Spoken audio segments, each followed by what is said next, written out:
گیا تھا اور ابھی یہ فیصلہ سنایا گیا ہے اور شیخ رشید کو جو ہے وہ 1 دن کے راہداری ریمانڈ پر جو ہے مری پولیس کے حوالے کر دیا گیا ہے اور یہ کہا گیا عدالت کی جانب سے حکم دیا گیا کہ کل 2 بجے تک شیخ رشید کو جو متعلقہ عدالت ہے اس میں پیش کر دیا جائے۔ اور اب سے کچھ دیر پہلے ہی چند لمحے پہلے ہی پولیس جو ہے مری پولیس سخت سیکیورٹی میں شیخ رشید کو ڈسٹرکٹ اینڈ سیشن کورٹ سے لے کر یہاں سے روانہ ہوئی ہے اور شیخ رشید کے روانہ ہونے سے قبل انہوں نے غیر رسمی گفتگو بھی کی ہے عدالت کے احاطے کے اندر ہی، اور ان کا یہ کہنا تھا کہ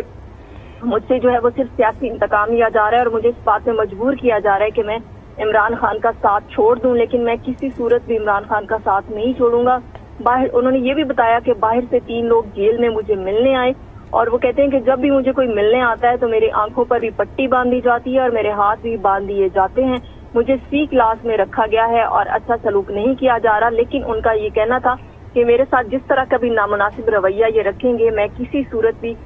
جان دے دوں گا، لیکن اپنی ہمدردی اور اپنی وفاداری نہیں بدلوں گا، یہ کہنا تھا ان کا۔ غیر رسمی گفتگو کی انہوں نے اور اب سے چند لمحے پہلے ہی مری پولیس جو ہے وہ سخت سیکیورٹی میں شیخ رشید کو ڈسٹرکٹ اینڈ سیشن کورٹ سے لے کر روانہ ہو گئی ہے اور 1 دن کا راہداری ریمانڈ ہے شیخ رشید کا جو عدالت کی جانب سے دیا گیا ہے اور یہ واضح طور پر حکم دیا گیا عدالت کی جانب سے کہ کل 2 بجے تک متعلقہ عدالت میں شیخ رشید کو پیش کر دیا جائے۔ ٹھیک ہے، یہ بھی واضح کر دیجیے گا ایمن سید، کیونکہ جیل کے حساب سے دن اور رات اور گھنٹوں کا بھی حساب ہوتا ہے، تو کیا جو فیصلہ دیا گیا ہے ریمانڈ کا اس میں گھنٹوں کے حساب سے بتایا گیا ہے کہ راہداری ریمانڈ جو ہے وہ 24 گھنٹے کا ہے یا دن کا ہے؟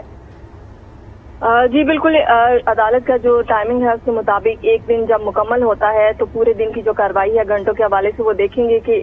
جیسے گھنٹے پورے ہوتے ہیں اور پورا جب دن 24 گھنٹے گزر جائیں گے تو اس کے بعد جو ہے وہ شیخ رشید کو پیش کیا جائے گا۔ اسی حوالے سے اسی ٹائم کے تناظر میں ہی 2 بجے کا ٹائم جو ہے وہ عدالت کی جانب سے دیا گیا ہے اور یہ کہا گیا ہے کہ 2 بجے جو ہے وہ شیخ رشید کو جو ہے وہ پیش کیا جائے اور عدالت میں جو شیخ رشید کے وکیل ہیں ان کی طرف سے یہ بھی واضح کیا گیا کہ شیخ رشید کی جان کو خطرہ ہے اور عدالت اس بات کی یقین دہانی بھی کرائے کہ اگر ان کی جان کو خطرہ نہیں ہوگا اور اگر ایسا کچھ ہوتا ہے تو کون اس کا ذمہ دار ہوگا۔ ٹھیک ہے احمد، یہ بتائیے گا مری پولیس کے حوالے کر دیا گیا ہے، مری پولیس شیخ رشید کو کہاں لے کر جا رہی ہے؟ جی مری پولیس جو ہے وہ یقینی طور پہ مری پولیس کے حوالے کیا گیا ہے تو وہاں کی عدالت میں ان کو پیش کیا جانا ہے مری کی عدالت میں، اس لیے جو ہے وہ اپنے ہمراہ ہی ان کو لے کے گئے ہیں سخت سیکیورٹی میں اور ان کا یہی کہنا تھا کہ مری کی جو عدالت ہے اس میں پیش کرنا ہے شیخ رشید کو، اس لیے وہ ان کو اپنے ہمراہ لے کے جا رہے ہیں اور اب جیسے 1 دن کا ریمانڈ دیا گیا ہے عدالت کی جانب سے اور ساتھ میں ٹائم جو ہے وہ بھی واضح کر دیا گیا ہے کہ 2 بجے جو ہے وہ ہر مکمل طور پہ جو ہے یہ ٹائم میں کوتاہی نہ ہو اور شیخ رشید کو جو ہے وہ 2 بجے جو ہے متعلقہ عدالت میں پیش کر دیا جائے۔ ٹھیک ہے، 2 بجے متعلقہ عدالت میں پیش کرنا ہے۔ آج شیخ رشید کی جانب سے یہ بھی کہا گیا تھا کہ میرے آنکھوں پر پٹی باندھی جاتی ہے، انہوں نے کہا کہ مجھ سے ہمدردیاں لینے کی کوشش کی جا رہی ہے پولیس کی جانب سے، مجھے نہیں پتا کہ جن لوگوں سے میری بات کرائی جاتی ہے وہ کون ہے۔ مزید انہوں نے بتایا ہے کہ کس قسم کے سوالات کیے جاتے ہیں ان سے جب ان کی آنکھوں پہ پٹی باندھ دی جاتی ہے۔ تو